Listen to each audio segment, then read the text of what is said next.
As a team, Ascendex Consulting and Play for Patrick developed a tailored registration management platform designed to handle their youth heart screening events.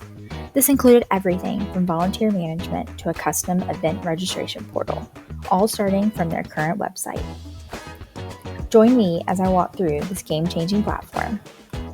Once users log in, you can see in the top right they'll officially have a profile. What that means is in the future, if a volunteer wants to participate again, all they have to do is log in and choose an event. No need to go through the steps again. For participants, parents, or the participant can come in here, click participate, and register for a specific screening.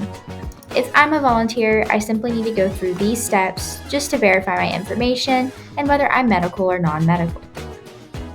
From here, if I go to events, I can see all screenings upcoming for the Play for Patrick team. If I choose the drop-down and then choose details, it'll bring me to this screen here where I can either select that I'm a volunteer or a participant. If I'm a volunteer, I select volunteer and then find my specific slot that works for me. If I'm a participant and I have not filled out a form yet, all I need to do is click male or female and then choose a sign-up slot. If I had filled out a form before, I would choose sign up and no need to go through all the steps. But since I haven't, I'm going to click sign up here. And the system takes me through all these steps that are personalized to the needs of Play for Patrick. This covers the age requirement all the way to the parent guardian consent. Once I've registered my children or myself, and I go to my information, I'll have the option to view my registrations if I'm a participant, or my registrations if I'm a volunteer. If I'm a participant, I would see all my children or just myself here in my registrations, and also have the ability to cancel. If I click my participants, I can see all my children, which I have 2 here. And then if I go to my heart health history forms, I can view and print for my child again in case I didn't before. The cool thing about this is Play for Patrick will send me an email saying, hey, you've confirmed your registration. And when the time comes, it'll even send me an email to remind me that the event is upcoming. Once you're complete there, you may wonder, where does all this information go?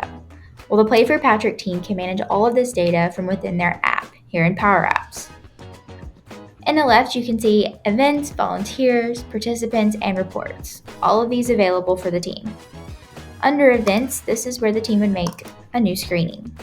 You can see everything from event details, status when they're ready to make it live, you just change this, and scheduling information. The system will automatically generate all of those time slots available using the scheduling section here. Once filled out, the system goes and runs with it and then creates slots here in participants. As you can see here, lots of slots. And then all of our volunteers are on this tab.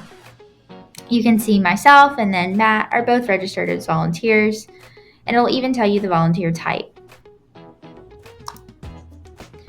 For ease of convenience, you can even use the create event from a template where they can use a previous event, change the date, and then the system will do the rest. On the left, we can see volunteers where it'll manage all of volunteers that have ever registered, and then of course participants as well. They can even manage their wait list from within here. Under reports, we have our sign-in reports, allowing them to print sign-in sheets for specific events, and then the participant heart history form again. So they can always print it if someone forgets to bring theirs. And lastly, we have our registration data, which is a dashboard that we built for the team to use on game day so they can see quick information regarding who has registered, both participants and volunteers. And that's all there is to it.